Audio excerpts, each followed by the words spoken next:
We're going to do this. Are we going to do this, Jim?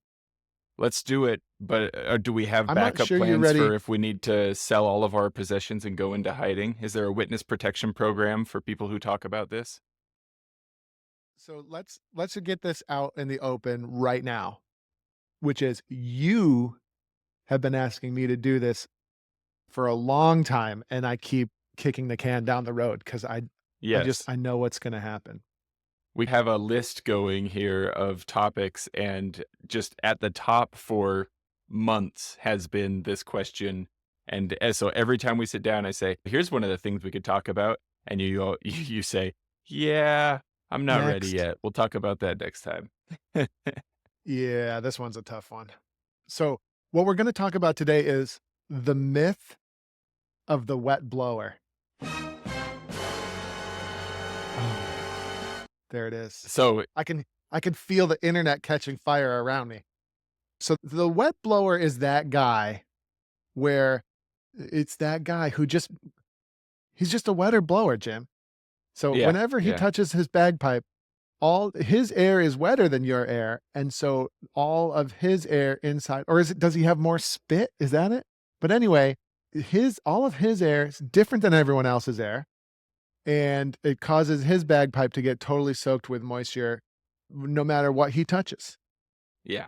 And just like immediately too, it's like, forget it. Forget about trying to stay consistent with that guy over there at that end of the circle, because Yes, within a few seconds he's just dripping wet over there. absolutely. And so here's the thing about that is there are, I would say most bagpipers in the world, okay, and most of the best bagpipers in the world believe in this, that some Hmm. people blow wetter and drier than others. And then let's just get it out of the way off the top. I'm highly skeptical that there's such a thing as a significantly wetter or drier blower. I'm a major skeptic. And here's the next thing I'll say before we continue. I just want to make sure that everybody knows this. Disclaimers ahead of time.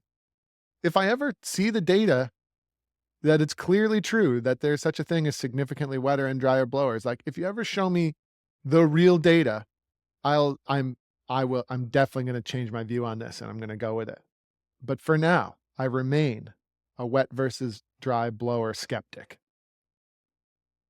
So let me give you something to push against here, Andrew. Yeah, What if what's going to if happen? I've We might as well just dive in.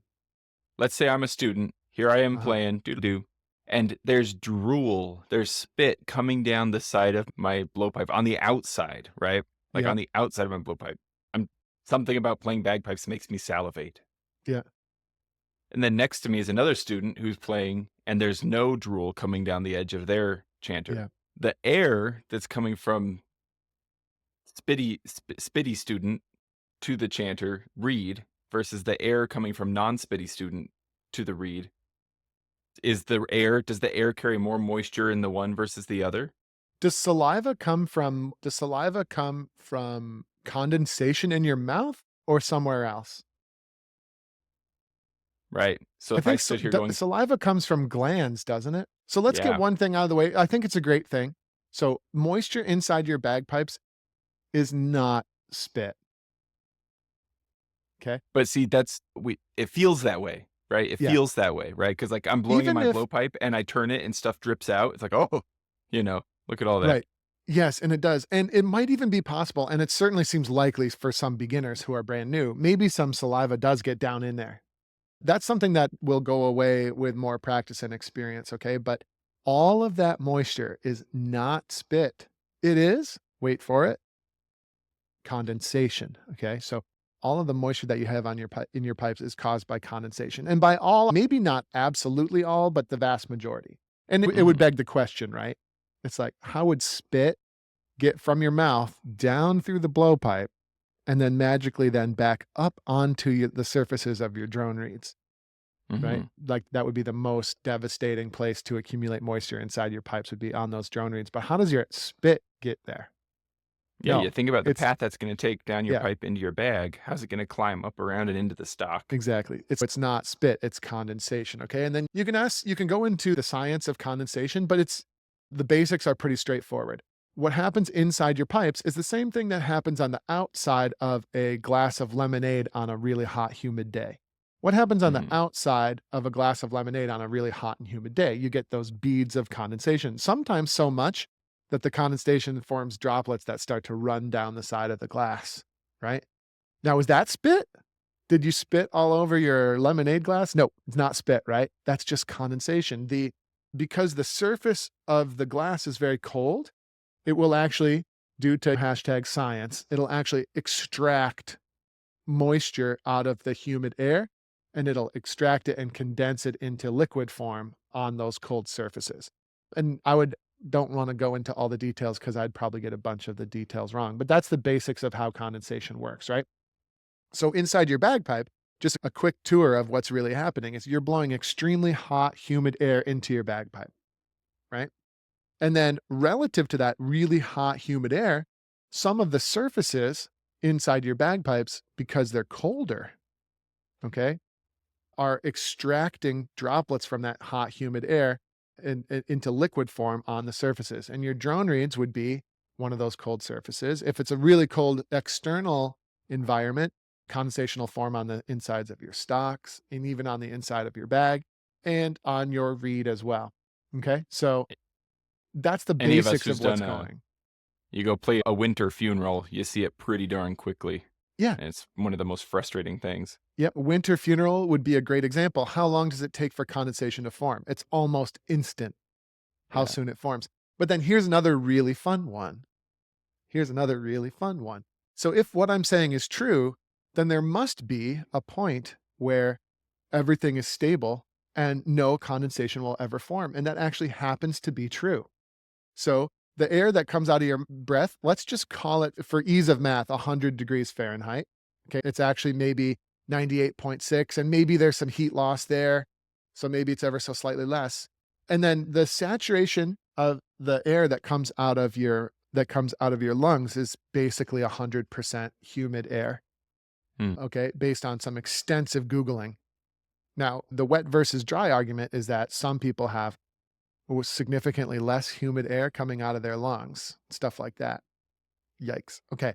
But anyway, interestingly, if you play your pipes in an environment with no direct sunlight, so let's say it's in the shade or it's cloudy and it's 100 degrees outside and it's extremely humid outside, how much condensation forms when you play your pipes? And the answer is condensation will never form in that environment. Condensation will never form inside your pipes. You could literally play for hours and hours without any condensation forming. And by the way, you'll hardly ever need to do any tuning once your Hmm. bagpipes are in tune. They're basically going to stay in tune in that environment. And we actually know that's true because those conditions that I'm describing, we call it the Glasgow Lands effect because the Glasgow Lands games in mid-July in Northampton, Massachusetts, for whatever reason, always seems to be exactly those conditions, and the pipes are always just magical on those days, and you never have to worry about condensation. It's really great. I'm But you glad to have to know that a have place like that exists because yeah. I was thinking to myself that the best way to test your theory would be to get Miss Frizzle to shrink a piper down to a tiny size and Yes. then go inside somebody's lungs and play your pipes inside of a living human's lungs, and then we could see that's the perfect environment. So I recently had a friend who I don't know why he would keep a breathalyzer device in your trunk, okay? But this friend had one in You his don't have trunk. one in your And we were talking about this, and then I was like, "I think the air that you expel out of your lungs is 100% humid." And he was like, "No, I don't think so, man." I was like, "I think he's because I have this breathalyzer in my trunk for some reason, and it's not when I do that." So he took it when I out and he do that. blew And he does it yeah, regularly enough that he knows. I don't know, Yeah. I just but anyway, so he blew into the breathalyzer, and sure enough, the breathalyzer read like 60 to 70% humidity with the breath. And I was like, "Oh, Mm, crap. mm. Change everything." But then I asked him to do it and just hold his mouth around the breathalyzer and not take his mouth off after he blew. And then sure enough, when he did that, it gave it long enough to take the sample and it was like 100% humidity, the Oh, air. I see. He took his mouth off too soon and stuff could wick out, as it were, Right. before the computer thing inside could do the reading. And the computer was probably reading a mixture of the humidity from his lungs and the humidity from the air. That. So Gotcha. like, and then maybe that's a thing. So maybe part of the wet versus dry thing could be, I don't know, the mixture of outside air that's getting in addition to the air from Hmm. your lungs or something like that. I feel like there's more of an argument for that potentially with a practice chanter, but way less so when you have a bag, just because the Yeah, flapper valve and everything, like it becomes an enclosed system that's right. so quickly. Once it passes the flapper valve, it's basically a It closed closes off. system. Yeah. Yeah. And the only thing that's getting by the flapper valve is direct air from your lungs. Yeah. There's no, Yeah. you wouldn't be able to mix any outside air into that. But anyway, we're already getting too far in the weeds. So the air that you breathe is 100, even for, just to make your theory, we're theorizing that the air that comes out of your lungs is 100% humid. But anyway, that's what you're dealing with. So when you get condensation on the inside of your pipes, what you're dealing with is surfaces on the inside of your pipes that have dropped below the dew point of the ambient conditions inside the bag. And you could go nerdy and look at dew point charts and everything like that. But you'd have to, as your bagpipe changes, that's what's going to form the condensation. So what are some things that might cause more condensation to form in Jim's pipes versus my pipes? Oh yeah, here's the other thing that really makes me skeptical about the wet versus dry blower thing. Is when I played in the SFU pipe band as a younger lad, I was notoriously a super wet blower. That was like my that was like my identity in the band. I was like wet blower dude. And then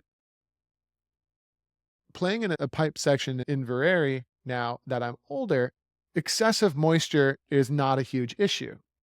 Hmm. So what's changed? Do you become less of a wet blower as you age? You just Or dry out. do you just dry out? Maybe I'm just Yeah. getting dry. But yes, so what's changed? That makes me skeptical too, because I know that at different points in my life, I've been a wet blower, and then at some points in my life, I've been a little bit more dry. So what's changed? Now, maybe my Hmm. body's changed, but let me pose a different hypothesis. Has my body just changed, or has my approach to playing the bagpipes changed? Hmm. Okay, so what are some things that you could change with your approach that might influence how much moisture accumulates inside the bag? Let's start with the obvious one. If I overplayed my pipes yesterday, will that impact how much moisture I'm going to get in my pipes today? Answer is yes, by the way, Jim. I don't know if you just fell asleep there for a second or Oh, not. I was pretending like the connection had frozen my image so I didn't have to risk giving the wrong answer. Right. Just pretending like I'm frozen for a moment. So where I was going with that is, especially if you're playing a hide bag, but even if you're playing a synthetic bag, if you overplay the day before and don't do adequate drying and storage technique in between, and then you attempt to play your pipes the next day, is that going to influence how much condensation is going to form inside your bag the next day? And the answer is definitely it is going to influence, right? So if you overplay the day before and now you play the next day, it's going to be like a big difference, right? So can you think of anyone in your band that just has terrible habits and also tends to have moisture problems all the time? It's the kids, dude, and the thing too is that I don't know if you meant to hop past what you said there about proper, like, drying, etcetera, in between sessions, but that was me as a kid too, playing pipes. I didn't care. Everything was plugged in, I'd blow it up, play for all afternoon because I was a kid, I had no other responsibilities, have lots of fun, throw it in a pile in the corner, and pick it up the next day, and Mhm. that's where not only problems with moisture, but problems with mold growing on reeds and stuff like that. That's when all of that was happening. And as I got Right. older, I started to care a little more. And my Yeah. pipes get dried out between playing sessions now. And by the way, over drying could have the opposite effect as well. So now Mm, I just radically over dry. I leave my pipes out in the super dry air all night to make sure they get super dry. Well, the next day, if you're doing that relative to the other people that you play with, you're way too dry. That's going to have ramifications as well. Maybe they'll be forming mm, moisture long before you ever do. But as we discussed in previous episodes, or maybe upcoming episode, depending on when they come out, moisture affects stability of your chanter reed pitch considerably. So it starts to get kind of interesting, right? So anyway, how often is the person we think is a wet blower, how often are they just not doing the right things habitually? It And so it lends itself to more moisture forming. Okay, let's do some more fun ones. Here's another fun one. How about a person who hasn't properly set up their instrument, so their instrument is poorly maintained and inefficient? Do you think that, and this is for everybody, but would a poorly maintained, inefficient instrument that requires a lot more air just to keep it going than someone else's pipe, which bagpipe do you think will accumulate more moisture than the other? Yeah, certainly that'll make a big difference. Surely, it seems like it must, that if you Yeah. have a lot more of the even though the air is the same level of humidity, if you have a lot more of it going through one set versus the other over a period of time. No, so if the humidity was the same, then the moisture accumulation would theoretically be the same, okay? However, if your bagpipes take way more air, that means the rate of moisture inside increasing inside your bag. I'm just trying to keep terms really simple. But like the Mhm. humidity level inside your bag is going to increase. I'm thinking, this is just me speculating, everybody. Maybe I'm wrong about this. But when your reeds are harder, the rate of humidity and temperature is gonna go up way faster inside your bag, right? I So see. Yeah, you're c gonna accumulate condensation way sooner than the guy yeah. who has a really efficiently well set up bagpipe, right? So rather than what I was saying was more like it'll end up more humid in there, that's not the And case. They'll end up m the same level of humidity, but it's that you're gonna get there way further, way faster yeah, than the guy next to you. exactly. I see. Therefore, if there are cool surfaces inside your pipes, they're gonna accumulate condensation far sooner than Mm. the player with the well-maintained bagpipe. Yeah. It T just seems to me like it, and then now let's just go with some anecdotes. Mhm. Is the guy whose bagpipes get super soaking wet, does he appear to you to be a person who religiously maintains their instrument and strives for great efficiency all the time? Or does the wet blower, is it always the guy or gal who's just aloof and not fully with the program? And those are the people who end up with tons and tons of moisture. Or very new as well. It's often a new Sure. player thing. Yeah. Yep. And you said it earlier. You said, "Oh, it's always the kids." Yeah, because as a kid, you don't care about any of that crap. Yeah. And when you're a kid, it's like young people at the CrossFit gym, right? Like they're doing whatever they want with their diet. Right. They're not worried about Stupid that yet. kids. Stupid kid. No, but that's what I would have been when I played in SFU. I would have been just a hotshot kid for starters. And Yeah. then now that I'm old and I definitely care about maintenance and I hate the idea of ever playing a bagpipe that's not like as efficient as I can possibly make it. But that's also going to have an impact on how quote unquote wet my blowing is. But can you see? Everyone's blowing, I think, is for all intents and purposes the same. Now, maybe there are slight differences. Maybe people who are smokers are slightly different than people who aren't, maybe. But I would want to get rid of all of these other potentially really confounding variables before I worried about how wet a blower I was. And instead, we just want to get on the good bagpiping habits and we want to figure out how to manage that. Because if there are any differences between the wetness of my blowing versus Jim's, can I just ask another question? Mhm. Who cares? What are you supposed to do about it? Am I supposed to make Jim a wetter or drier blower or something? No. Yeah. So at the end of the day, you have to do all this stuff anyway to try to manage it, even if it is true. So even if it is true, I'm like, who cares if it's true or not? But anyway, Yeah. but a lot of people are just like, oh, I'm just the wet blower. No, you're not just a wet blower. Even if you are, which I don't think you are, but even if you are, then what do you have to do? I think some of the stuff we've already talked about, storage practices, thinking about that a little bit better, and then good maintenance habits, thinking about that a little bit better. Here's another one we get a lot, which is if you store your pipes in the cold, all right, and you start to play them with the stocks and everything left over cold from how you stored them, or if you keep them on the floor of your car or in the trunk on the way to band practice and they get cold, if you just take your pipes out and start to play them, that coldness of those surfaces is going to begin to form condensation almost instantly as soon as you begin to play, just Right. because hashtag science. right? When we say warm them up, sometimes it's literally warm them up, let them get Well, and warm. let your bagpipes come up to room temperature before you begin to play, especially, Yeah. like, in the winter time, right? Let them come up to temperature, let everything acclimatize, and then just as when you get warmed up, just warm up, like, play for 2 minutes and then take a break, and then 2 minutes and then take a break, and then maybe 5 minutes and then take a break, but nothing crazy because we wanna let the surfaces in the bag come up to temperature without already having condensation on them far too early in the process. Yeah. Tell So me. those are just things to think about, and I don't think there are significant differences in the humidity of people's breath individual to individual. There are differences, but not significant ones is my hy It makes sense to me, and I'm curious if feel free to push back against this idea if it doesn't seem like the case to you, but it seems to me like a very understandable conflation in our imaginations, in our minds, is happening at the point of our mouths, right? Because for 2 reasons, I guess, because number 1, I think a lot of us who think that we are wet blowers, we're actually not getting a very clear view of what's going on inside of our bagpipes. Instead, we're assuming that what's happening at the point of where our lips are matches what's inside of our bagpipes. Right, And often, especially if, like you mentioned, our pipes aren't set up to be like efficient and so pretty comparatively easy to play. And if we are either out of practice or just very new to the instrument, because of lip fatigue, we might lose the seal on our practice chanter or our blowpipe more quickly than our fellows in the band circle.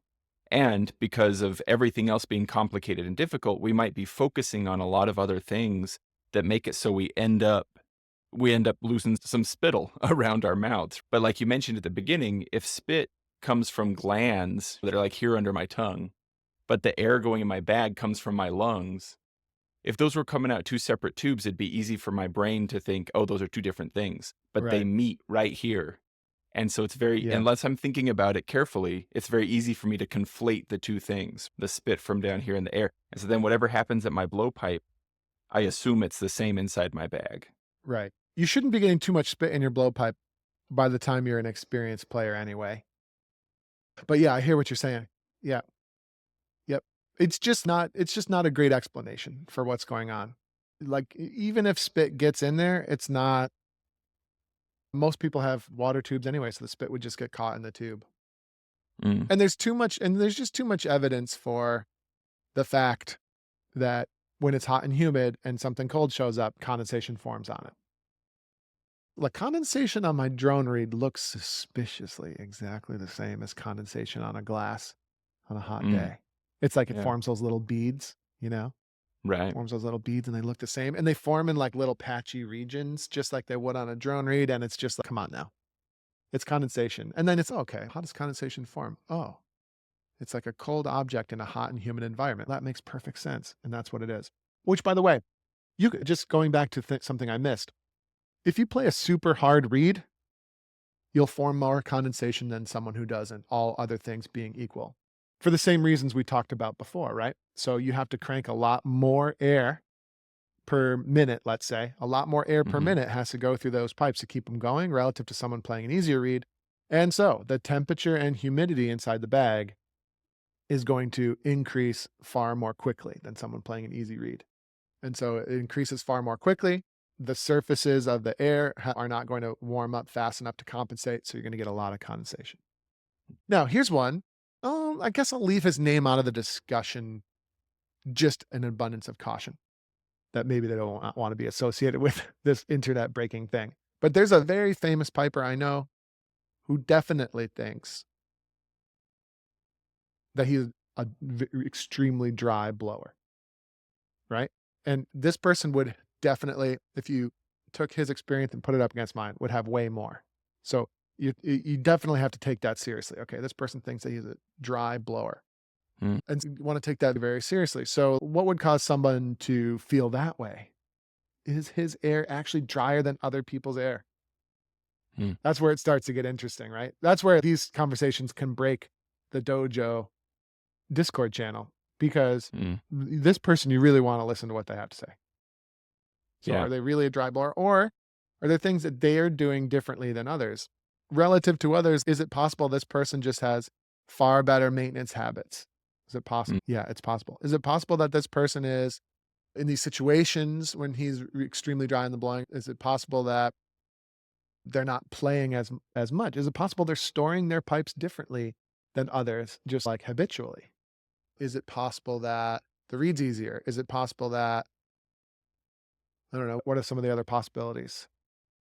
But all of those factors taken together can definitely it would be very understandable why an impression would form that one person is a drier versus wetter blower, Yeah, because all those variables are so different for every other person that person is playing with.